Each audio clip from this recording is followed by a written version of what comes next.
तो अगले स्टूडेंट जो इसी तरह का ग्रेट रिजल्ट दिए हैं, जिनका नाम है मोहित श्रीवास्तव, का मैं वेलकम करना चाहूँगा। सभी लोग जोरदार तालियों से स्वागत करिए। इन्होंने किरोड़ीमल कॉलेज हासिल किया है, जो SRCC जैसा ही एक टॉप मोस्ट कॉलेज है। किरोड़ीमल उसका नाम है, जो दिल्ली यूनिवर्सिटी के नॉर्थ कैंपस का टॉप कॉलेज माना जाता है। और इनका भी जिस तरह से आदित्य का 98 परसेंटाइल आया हुआ है, उसी तरीके से इनका जनरल कैटेगरी से 97.5 परसेंटाइल आया हुआ है। 97.5 percentile, it's also a great marks. और साथ ही साथ मैं इनसे भी पूछना चाहूँगा कि क्या इनकी स्ट्रैटेजी रही थी, किस तरीके से इन्होंने पढ़ाई किया, और क्या बच्चों के लिए क्या ये कहना चाहेंगे। पहले स्ट्रैटेजी से शुरू करते हैं। बताइए क्या स्ट्रैटेजी रही थी आपकी पढ़ाई की। सबसे पहले तो मैं कुछ भी पूछने से पहले इनको बहुत बहुत धन्यवाद देना चाहता हूं, और इनके उज्जवल भविष्य की कामना करूंगा कि ऐसे ही ये तेज़ी से आगे बढ़ते रहें अपने जीवन में, और हमेशा इनका सहयोग, मतलब मेरा सहयोग इनके साथ रहेगा। चलिए अपने स्ट्रैटेजी के बारे में और पढ़ाई के बारे में बताइए। जैसा कि मैंने अभी तक ऑब्जर्व किया है कि CUET का और 12th का दोनों का सिलेबस लगभग सेम है। आपको ज़्यादा कुछ अंतर नहीं देखने को मिलेगा। जैसे यहाँ कुछ CBSE के भी बच्चे होंगे, कुछ बिहार बोर्ड के भी बच्चे होंगे, दोनों का सिलेबस लगभग सेम है। अकाउंट्स का तो बिल्कुल ही सेम है। आपको इको में और BST में थोड़ा सा अंतर हो सकता है। थोड़ा ज़्यादा फोकस CUET के लिए इतना करना होता है कि आपको NCERT मस्ट है, वो फॉलो करना पड़ेगा। NCERT के बिना आप कुछ नहीं कर सकते हैं। जैसे कि मैं अपना बता दूं तो जब मैंने बिजनेस स्टडी का अपना CUET का पेपर देखा था, उसके 50 क्वेश्चन में से लगभग 20 क्वेश्चन ऐसे थे जो कि NCERT से सीधा उसके पैराग्राफ को लेके और वहाँ पुट कर दिया गया था, और आपको उसमें सही फिल करना था। तो जब तक आप NCERT फॉलो नहीं करेंगे तब तक आपका CUET नहीं निकलना बहुत ही मुश्किल है। जहाँ तक बात करें अकाउंट्स का, सर जो पढ़ाते हैं बस उसको पढ़िए, उतना बहुत है, मतलब बहुत से बहुत ज़्यादा है। जैसे कि मैंने पढ़ा है तो मैं इतना देखा हूँ कि आपको कुछ भी अंतर देखने को नहीं मिलेगा, ना ही CUET के सिलेबस में और ना ही आपको CBSE के सिलेबस में। सेम टू सेम देखने को मिलेगा। तो आप बस जो सर पढ़ा रहे हैं आप उसको अच्छे से पढ़ते जाइए, गो थ्रू करते जाइए, रिवीजन कीजिए, पढ़ाई को समय दीजिए। और समय भी नहीं, जैसे सर का एक क्वेश्चन था आदित्य से कि आप कितने घंटे पढ़े हैं। ये डिपेंड ही नहीं करता है कि आप कितने घंटे पढ़े हैं, ये डिपेंड करता है कि आपकी प्रोडक्टिविटी कितनी है। अगर से you can productive for 2 hours in 2 hours, तो आप उस 2 घंटे ही पढ़िए, बहुत है। लेकिन अगर से आप 8 घंटे पढ़ के you can productive for only 1 hours, तो बेकार है 8 घंटे की पढ़ाई। आप बोल जरूर पाइए कि हाँ मैंने 8 घंटे पढ़ा है, लेकिन 8 घंटे पढ़े नहीं हैं आप 1 ही घंटे पढ़े हैं प्रोडक्टिविटी के लिए। तो आप प्रोडक्टिव खुद को जनरेट कीजिए। बाकी आप पे डिपेंड करता है कि आपका मेंटल स्टेटस और आप फिजिकली कितने देर तक उसको पढ़ाई को दे पाते हैं। टफ़ नहीं है, मैं अभी भी बोलना चाहूँगा, टफ़ नहीं है ज़्यादा। हाँ, थोड़ा हायर स्टैंडर्ड होता है, जाहिर सी बात है, एक नेशनल लेवल का एग्ज़ाम है तो आपको उस हिसाब से प्रिपेयर करना होगा। लेकिन आप प्रिपेयर कर सकते हैं और आप आराम से SRCC का भी सीट ग्रैब कर सकते हैं। मैं ये बोलूँगा, मैंने बहुत बच्चों को बोला है, मैं खुद बोलता हूँ, मैं खुद को, कि मैं थोड़ा सा और, अगर से मेरा मेंटल स्टेटस थोड़ा सा और इम्प्रूव रहता तो मैं SRCC को भी क्रैक कर सकता था। लेकिन उसमें थोड़ा सा कमी होता है कि जब आप सामने MCQ क्वेश्चंस को देखते हैं और जब चारों ऑप्शंस को आप साथ में देखते हैं तो आपका माइंड थोड़ा कंफ्यूज हो जाता है कि हाँ ये भी सही लग रहा है, ये भी सही लग रहा है, उसी में आप हाँ। और उसके बाद लक भी फैक्टर करता है। जैसे नॉर्मलाइजेशन होता है, नॉर्मलाइजेशन में आपके मार्क्स कम भी हो सकते हैं, ज़्यादा भी हो सकते हैं। जैसे मेरा भी नॉर्मलाइजेशन से पहले रॉ मार्क्स 873 ही था, लेकिन नॉर्मलाइज होने के बाद 856 हो गया, तो कम हो जाता है। हाँ, तो लक के ऊपर है। जैसे हाँ, मैं श्रीराम कॉलेज ऑफ कॉमर्स इनको भी मिला है। हाँ, ये अच्छा बता पा रहे हैं। मैं आप लोगों के लिए थोड़ा आसान कर देता हूँ इनसे। मैं ये बताता हूँ कि पहले ये बताएं कि CUET क्या है, आप लोग के लिए थोड़ा, सभी लोगों को जानकारी के लिए, कि आप भी अपने जूनियर्स को बता सकेंगे CUET क्या है, कब इसका फॉर्म आता है, कितना रुपया भी लगता है भरने में पैसा, ठीक है, ये सब थोड़ा सा बता दीजिए, सभी लोग जानकारी आ जाए। कब फॉर्म आता है, कब से तैयारी कर देना, क्योंकि आप ही लोग नेक्स्ट आने वाले हैं, तो कब से तैयारी कर देना। और इंग्लिश मीडियम, हिंदी मीडियम में पढ़ने का क्या उसमें रोल हो सकता है, ये भी थोड़ा सा एक्सप्लेन करिए। ठीक है, तो पहले मैं खुद से ही स्टार्ट करता हूँ। मेरा 11th के लास्ट तक मैंने तय कर लिया था कि मुझे CUET का एग्ज़ाम देना है, ठीक है। और मैंने अगस्त में रिसर्च करना शुरू कर दिया, अगस्त 2025 में, कि मैं कैसे स्टार्ट करूँ अपना प्रिपरेशन, ठीक है। और मैंने जनवरी में फॉर्म भरा था। जनवरी में फॉर्म आ जाता है, कभी दिसंबर में आता है, कभी जनवरी में आता है। और फॉर्म का फ़ी दिसंबर में या जनवरी में पता करते रहना है कब आ रहा है, क्योंकि हाँ। डेट निकल जाता है। हाँ। कई लोग कहते हैं सर हम भर ही नहीं पाए, मैंने हाँ। आप 12 में पढ़ रहे हैं और दिसंबर जनवरी में ही आ जाता है उसका फॉर्म, तो भरना। कई लोग कहते हैं सर हम तो एग्जाम की तैयारी करते में रह गए और पता ही नहीं चला कब निकल गए। तो आपको डेट बता दिया जा रहा है इनके द्वारा, दिसंबर या जनवरी पता करते हाँ। रहना है, आपकी जरूरी है। और उस समय आपका जो फ़ी लगेगा वो सब्जेक्ट के वाइज लगता है। जैसे मेरा 4 सब्जेक्ट था, तो वो चारों के अलग अलग फ़ी होंगे। उन चारों सब्जेक्ट का उस हिसाब से आप मिनिमम 1 सब्जेक्ट और मैक्सिमम 5 सब्जेक्ट को चूज कर सकते हैं। उस हिसाब से आपको फ़ी भी पे करना होगा। मान लीजिए कि मेरा 250 रुपीज़ पर था पर सब्जेक्ट, तो मेरे को 750 पे करना पड़ेगा। और ये कैटेगरी के वाइज भी बढ़ता है। किसी का कैटेगरी कुछ है तो प्राइस कम भी हो सकता है, और किसी का कैटेगरी कुछ है। कैटेगरी मैंने जनरल ओबीसी एससी एसटी। हाँ, मेरा लगभग 1450 रुपया लगा था एज अ जनरल कैटेगरी, ठीक है। कैटेगरी में 1450 हाँ। फी भरने का, फॉर्म भरने का। हाँ, लगभग इतना ही लगा था। उसके बाद मैंने जनवरी से अच्छे से प्रिपरेशन शुरू कर दिया। मेरा फरवरी में एग्ज़ाम था 12th वाला, तो उसको भी प्रिपेयर कर रहा था, उसका रिवीजन तो कर ही रहा था, साथ में मैंने CUET का भी प्रिपरेशन उसी समय से स्टार्ट कर दिया था। और मैं ज़्यादा देर उस समय नहीं देता था, मुश्किल से 3 से 4 घंटे मैं रेगुलर रिवाइज करता था, क्योंकि मैंने पूरा 12th का सिलेबस पढ़ लिया था। तो मैं उसको अच्छे से रिवाइज करता था और उसी को गो थ्रू करते करते जाता था। उसके बाद 12th का एग्ज़ाम आ गया, 12th में मैं बिजी हो गया, उसका एग्ज़ाम दे दिया। जब उसका मार्क्स मुझे दिखा, तब मुझे दिखा कि नहीं, मुझे और थोड़ी सी मेहनत की ज़रूरत है, क्योंकि मेरा 414 ही मार्क्स था, वो ज़्यादा नहीं था। 4 से तो 14 नंबर 12 हाँ, उससे थोड़ा और ज़्यादा मुझे मेहनत करने की आवश्यकता थी। तो मैंने थोड़ा और मार्च से अपना मेहनत और बढ़ा दिया, मार्च लास्ट से। और मैंने अप्रैल में पूरा अप्रैल बहुत समय दिया है। हाँ, प्रोडक्टिव ज़रूर मैं कम हो पाता था, क्योंकि मेरा मेंटल स्टेटस थोड़ा बाकी बच्चों से थोड़ा मुझे लगता है थोड़ा सा कम है, इसलिए मुझे थोड़ा सा ज़्यादा समय देना पड़ता था अपने आप को 4 घंटे 5 घंटे प्रोडक्टिव निकालने के लिए। मान लीजिए कि मैं 7 आवर्स का स्टडी करता था, जिसमें मैं 4 to 5 आवर प्रोडक्टिव निकाल पाता था। और उतना स्टडी मुझे मई तक मैंने लगातार किया। 1 अप्रैल से लेके 31 अप्रैल तक मैंने 30 अप्रैल तक एक भी ब्रेक नहीं लिया है, ना ही घर पे। मेरे को घर पे कोई पूछता भी नहीं था, सिर्फ मैं खाना खाता था, पढ़ाई में लगता था और फिर रात को खाना खाता था, बस इतना ही। 1 महीने मैंने पूरा वही किया है, कुछ भी इधर उधर कोई काम नहीं किया है। और जिस 1 महीने में 12th का एग्जाम के बाद बच्चे मौज मस्ती करते हैं, चिल करते हैं, थोड़ा कहते हैं कि प्रेशराइज हो गया तो थोड़ा चिल कर लिया जाए, वो चिल करने के समय में बच्चे दिन रात एक करके पढ़ाई कर रहे थे, तब जाके ऐसे अचीवमेंट्स मिलते हैं। भाई अचीवमेंट्स सेक्रीफाइस मांगता है। हाँ। सेक्रीफाइस नहीं करिएगा, सोचिएगा सब करते हुए ये भी कर ले, ऐसा नहीं होता है। पॉसिबल नहीं है, सब करके सब नहीं किया जा सकता है। हाँ। पढ़ाई को समय तो देना पड़ेगा, ठीक है ना। अब देखिए, किसी भी चीज़ को अचीव करने के लिए you have to focus on it. तो उसको ध्यान में रखिए कि अगर से कुछ पाना है तो उसके लिए कुछ आपको सेक्रीफाइस तो करना पड़ेगा। एक साधे सब सधे, सब साधे हाँ। सब जाए। एक को साधिए, एक को सब साधिएगा, सब जाएगा, कुछ नहीं मिलेगा। इसलिए 1 गोल 1 अचीवमेंट, ठीक है। अब या तो आप घूम लीजिए या तो पढ़ लीजिए, अब देख लीजिए। हाँ, और मैं फिर से एक बात और बोलना चाहता हूँ। कॉलेज मिल गया वो ठीक है, लेकिन यहाँ लड़ाई खत्म नहीं होती। सर ने ही बोला है कि इसके बाद भी आपको अभी जर्नी। हाँ, इट्स अ जर्नी।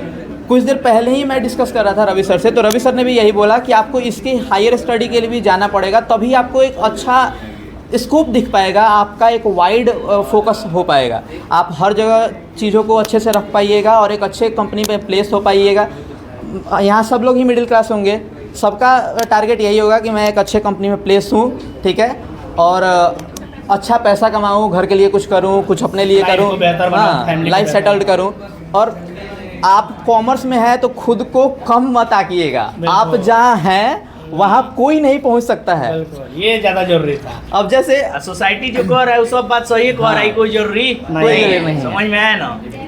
अगर सोसाइटी जो कर रहा है, बहुत सारे टीचर्स भी कहते हैं भाई कॉमर्स के लिए भाई तुम साइंस पढ़ के SRCC में लाए हो, 10th लेवल पे ये अवेयरनेस फैलाना बहुत जरूरी है। किरोड़ी मॉल लाया है बंदा, तो यही तो बेहतर है ना। तो कहने का मतलब है 10th लेवल पे सब्जेक्ट मैटर नहीं कर रहा है। आर्ट्स वाले भी अगर SRCC Shri Ram college of commerce और किरोड़ी मॉल हंसराज ला रहे हैं, BHU ला रहे हैं तो वही वो भी बेहतर खराब है, नहीं है, बिल्कुल वही बेहतर है। उसमें उस लड़के का, उस लड़की का उसी में पोटेंशियल है, उसे भाई करने दीजिए। ऐसा दबाव मत बनाइए कि सोसाइटी क्या कहेगा कि कॉमर्स पढ़ मैं रहे देखता हो, हूँ अक्सर बच्चों से आर्ट्स बात पढ़ करता रहे हूँ हो। तो वो कहते हैं कि ऐसा- गार्जियन के दबाव में या सोसाइटी के दबाव में गार्जियन भी कह देते हैं कि नहीं भाई लोग क्या कहेंगे, कॉमर्स ले गया बच्चा तो लोग हंसेंगे, तो गार्जियन भी सोसाइटी प्रेशर में बच्चे को साइंस दिला देते हैं, भले उसका मन है चाहे नहीं, भले उसका वो इफिशियंसी है या नहीं।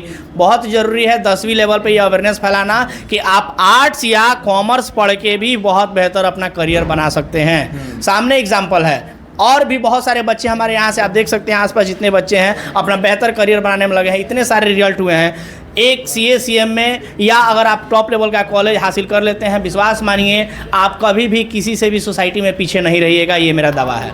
इसलिए सोसाइटी से परेशान नहीं होना है, सोसाइटी क्या कह रही है, आप क्या कर सकते हैं या आपका क्या मन कह रहा है, या ये भी आप थोड़ा रिसर्च करिए कि अपॉर्चुनिटी किधर ज़्यादा दिख रहा है हमको। क्योंकि विश्वास मानिए आज के समय में कॉमर्स में जितना अपॉर्चुनिटी है उतना अपॉर्चुनिटी किसी भी सेक्टर में मुझे नहीं दिख रहा है। क्योंकि आप कभी भी कहीं जॉब करने निकलिए, कहीं भी साइंस वाले बच्चों को भी मैं बता दूं, IIT करने वाले बच्चे IIT पास होने के बाद IIM में जाते हैं MBA करने, क्योंकि सीधी सी बात है भाई अपॉर्चुनिटी उधर ही ज़्यादा है, पैसा उधर ही ज़्यादा है। समझ रहे बात। तो इसलिए कॉमर्स में आज के समय में सबसे ज़्यादा बीटेक किए हुए बच्चे MBA करने आ रहे हैं। आप सीधी सी बात समझिए, MBA जो है वो कॉमर्स के अंतर्गत आता है, कॉमर्स की पढ़ाई है, उसमें मैनेजमेंट वगैरह की पढ़ाई होती है, और मैनेजमेंट तो कॉमर्स के बच्चे 11th क्लास से ही पढ़ते हैं, 11 12 से ही।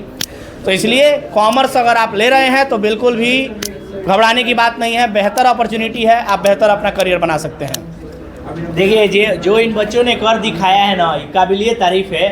हम लोग इतना ही लोगों के लिए कर पा रहे हैं, लेकिन इनके लिए और भी बेहतर करने के लिए यहाँ देखिए हमारे वहाँ की मीडिया भी इतनी समझदार नहीं है, इनका इंटरव्यू होना चाहिए। ये कई बच्चे बच्चियों के, गांव के, शहर के लड़के लड़कियों के लिए मोटिवेशन हो सकते हैं ये लोग, समझ में ना। यहाँ इनकी माने मीडिया से इनकी रिपोर्ट, यहाँ सिर्फ डॉक्टर इंजीनियर, इसके अलावा यहाँ सिवान में कुछ नहीं होता है कि इन्होंने भी कुछ कर दिखाया। ये बहुत बड़ी अचीवमेंट है, कम बड़ी अचीवमेंट है। जब आप करने जाइएगा तो पता चलेगा कि इन्होंने क्या कर दिखाया है, समझ में आया ना। लेकिन क्या है कि इन सब चीज़ों को कॉमर्स में रिजल्ट का मतलब ही कुछ नहीं है, ये कहना बहुत गलत बात है। क्योंकि ये लड़के जो मेहनत करके इतने बड़े अचीवमेंट हासिल किए हैं, यही कोई लड़का साइंस में किया होता तो उसका बहुत बोलबाला होता। अगर कॉमर्स में किया है तो बोलबाला नहीं हो रहा है। इसके जिम्मेदार ये और हम लोग नहीं है, इसकी जिम्मेदार यहाँ की सोसाइटी है जो कह रही है कि ना कॉमर्स मतलब कुछ नहीं। समझ में आया? तो इसका मतलब नहीं अपॉर्चुनिटी तो मोहित श्रीवास्तव को जरा सम्मानित किया जाए इनके रिजल्ट के लिए।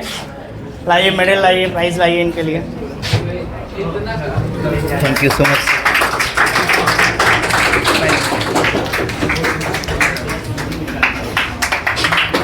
कॉमर्स 2.0 के तरफ से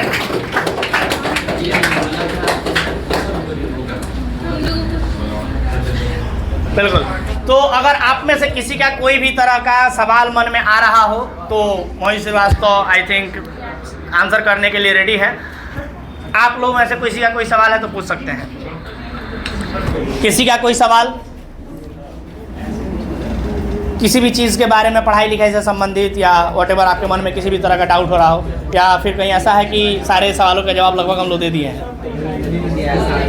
सब मिल गया है। बिल्कुल, तो इन बातों पर ध्यान देना है और ध्यान में रख करके पढ़ाई पर ध्यान देना है। देखिए सोसाइटी में बहुत सारी चीज़ें हो रही हैं, निगेटिव चीज़ें, थोड़ा उन चीज़ों को दिमाग से निकालिए। मैं हमेशा क्लास में कहते रहता हूँ, बहुत निगेटिविटी है मार्केट में, सोसाइटी में बहुत निगेटिविटी है, उनको इग्नोर करके फोकस करिए पढ़ाई पर, ठीक है ना। अच्छा, सवाल आया है कि भाई उस निगेटिविटी को इग्नोर कैसे करें, क्या आप आंसर करना चाहेंगे? कैसे आपने निगेटिविटी को इग्नोर किया? क्योंकि वास्तविकता में सोसाइटी में बहुत निगेटिविटी है, बहुत कुछ हो रहा है आजकल। चलिए वो निगेटिविटी के बारे में बात करते हैं। मेरा जिस दिन रिजल्ट आया और मैं शाम के समय रिजल्ट आया था, तो सारे दोस्त जाहिर सी बात है कॉल कर रहे थे। मैं नाम तो नहीं लेना चाहूँगा, लेकिन एक बच्चे का कॉल आया था, वो भी हम लोग का दोस्त ही हैं। तो वो तो कॉल जब मैंने पिक किया तो वो जाहिर सी बात है बधाई दिया पहले मुझे। उसके बाद वो इतना ज़्यादा मोटिवेट हुआ, वो बोला कि अब मैं भी अगली साल SRCC क्रैक करूँगा। वो इस साल भी फॉर्म फिल किया था CUET का, ठीक है, और इस साल उसने अच्छे से एग्ज़ाम नहीं दिया था, ठीक है। लेकिन मेरा रिजल्ट देख के, आदित्य का रिजल्ट देख के उसने क्या बोला कि मैं अगले साल फिर से अब SRCC में क्रैक करूंगा। तो फॉर्म भर के लाइटली लेते हैं, हाँ, लाइटली अब निकल जाएगा। वो मार्क्स को लेके जो आप मोटिवेट हो रहे हैं और उस समय जो प्रिपरेशन करना स्टार्ट कर रहे हैं, वो क्यों ना पहले से ही उस सक्सेसफुल चीजों को हाँ, देखते रहे और उससे एक मोटिवेशन मिलता है। ये खुद जब रिजल्ट आता है उस समय ये निगेटिविटी कहाँ चली जाती है। वो आप एक महीने, लगभग 1 महीने तो आप इतना ज़्यादा इम्प्रेस रहिएगा रिजल्ट को देखकर कि आप 1 महीने तक बिना कुछ किए आप डायरेक्ट फोकस रखिएगा एग्जाम पर, तो वो 1 महीने के लिए आपकी निगेटिविटी कहाँ जाती है, मुझे बताइए। और अगर से उस 1 महीने के लिए आप उस निगेटिविटी को दूर कर सकते हैं तो उसी रिजल्ट को सामने पोस्टर पे चिपकाइए और उसी को अपना निगेटिविटी दूर करने का फॉर्मूला बनाइए। और नहीं तो दूसरा एक स्टूल अपने सामने रखिए, उसके ऊपर एक कटोरा रखिए और उसको देखते रहिए, आपकी निगेटिविटी सारी दूर हो जाएगी। ये एक सर का बयान था जो कि मैंने बताया, ये मेरा बयान नहीं है और वो सही बात है। मैंने जब वो किया था कि जैसे मछली बाजार में जाओगे ना तो उधर से आओगे तो तुम मछली की तरह थोड़ा खुद ही महकने लगोगे। तुम फ्रेग्रेंस जहाँ सेंट की दुकान पे जाओगे ना तो सेंट उधर से 1 घंटे बाद लगाओ ना लगाओ खुशबू आएगी, लगाओ ना लगाओ उधर से खुशबू आएगी। तो तुम अच्छे लोगों के साथ रहोगे तो उसका इम्पैक्ट तुम्हारे ऊपर पड़ेगा। तो जरूरी मतलब है इनका सिंपल कहना है कि भाई पॉजिटिव चीज़ों को अपने पास रखें, प्रयास करें कि पॉजिटिव चीज़ें, इंटरव्यू सुनते रहें, पॉजिटिव लोगों से मिले, पॉजिटिव बातें करें, नेगेटिव लोगों को अपनी ज़िंदगी से दूर रखें। Positivity ये सब सिंपल सी बातें हैं, ठीक है ना, जिससे आपका लाइफ बेहतर रहेगा, यहाँ आप लोग मोटिवेटेड रहेगा। इससे बहुत कुछ अंदर से आता होगा, यार हम भी करना चाहिए, मुझे भी मेहनत करना चाहिए। और वही ये लोग चीज़ भी कहीं से नहीं आए हैं, यहीं से आए हैं। हमेशा कहते हैं देख लो कोई रॉकेट साइंस नहीं है, कोई बाहर के बच्चे नहीं होते हैं, इसी क्लासरूम में पढ़ा हुआ बच्चा, इसी में बैठा हुआ बच्चा कोई ना कोई करके दिखाता है। देख लो सिंग नहीं ना है इसका अलग से, दूसरे गोला से नहीं ना आया है, यहीं का है, तुम्ही लोगों में से है, यहीं बैठता था यहाँ पर। समझ के बाद तो तुम लोग भी कर सकते हो। और चलो बहुत अच्छा लगा, मैं उम्मीद करूंगा कि भाई दोनों बच्चे और भी अपने लाइफ में सक्सेसफुल बने। क्या आगे का आपका टारगेट है, जरा वो भी जल्दी से बता दीजिए बच्चों को। इनका आगे का क्या उद्देश्य है, आगे चल के क्या करना चाहते हैं, जरा बता दीजिए। अभी तो कुछ खास मैंने तय नहीं किया है, लेकिन फ़िलहाल मुझे अच्छे से ग्रेजुएशन करना है और साथ में मैंने सोचा है कि आगे मैं MBA करूँगा, ठीक है। साथ में अगर से कोई अच्छा मुझे प्रोफेशनल कोर्स पसंद आया, जैसे CA, CMA, CS सर बताते हैं, उस हिसाब से मैं करूँगा। और एक बात मैं लास्ट में ज़रूर आपसे बोलना चाहूँगा, यहाँ पे अगर से पैसे का तो सबको बात है यहाँ पे कि पैसा अच्छा कमाना है, भाई कॉमर्स में आया है बिजनेस करेंगे, आपको पैसे कमाना है, आप चीज़ों को एनालाइज करना चाहते हैं, आप बस 2 चीज़ों को यूट्यूब पे सर्च कीजिएगा, the world is in your hand, सबके हाथों में है, आप कुछ भी रिसर्च कर सकते हैं, ठीक है। आप 2 चीज़ों को बस सर्च कीजिएगा, एक इक्विटी रिसर्चर, कॉमर्स वाला ही बंदा कर सकता है, मतलब बाकी लोग भी कर सकते हैं लेकिन ये थोड़ा मास्टर कॉमर्स का होगा, सेक्टर। हाँ। और एक इन्वेस्टमेंट बैंकिंग, पैसा देख के पागल हो जाइएगा, ठीक है। तो अगर से यहाँ पे किसी को पैसे बहुत कमाना है तो आप उन दोनों वेलकम टू कॉमर्स। आपके सबसे बड़े पॉजिटिविटी के कारण वो बनेगा। 1 करोड़ 2 करोड़ 5 करोड़ तक सैलरी आप जब देखिएगा तो ये पैकेज ये पर मंथ सैलरी है, ये 5 crore rupees per month salary है, आपके पॉजिटिविटी का सबसे बड़ा कारण बनेगा। तो आप वो देखिए, आगे बढ़िए, बहुत मजा आएगा। और जो सर पढ़ा रहे हैं उसको बस पढ़ते रहिए, वो बहुत है, मोर देन इनफ है। मैं इस बात को बोलना चाहूँगा, बार बार बोलना चाहूँगा, वो मोर देन इनफ है। जो सर बोल रहे हैं करने को वो कीजिए, पढ़िए, अकाउंट्स में पार्टनरशिप और कंपनी पे बहुत फोकस कीजिए, बस इतना ही। कैसा चल Thank रहा you, है जी sir. पढ़ाई आप लोग का फिलहाल? बहुत चल रहा है ना, बड़ा CCO कंटिन्यू रखिए और इस तरह का रिजल्ट आप भी लाइए। बहुत बहुत धन्यवाद मोहित कुमार से मिलकर। Thank you, sir. चलिए, तो इसी तरीके से मैं चाहूँगा कि और सारे बच्चे भी रिजल्ट लेते रहें, हम लोगों का नाम ऊंचा करें, कॉमर्स 2.0 का नाम ऊंचा करें और सिवान का, बिहार का नाम ऊंचा करें। ऐसा नहीं है कि सिवान बिहार के बच्चे कुछ नहीं कर सकते हैं, छोटा जगह है, तो ऐसा बिल्कुल भी नहीं है, सब कुछ मेहनत और मोटिवेशन पे है। ओके, चलिए बहुत बहुत धन्यवाद।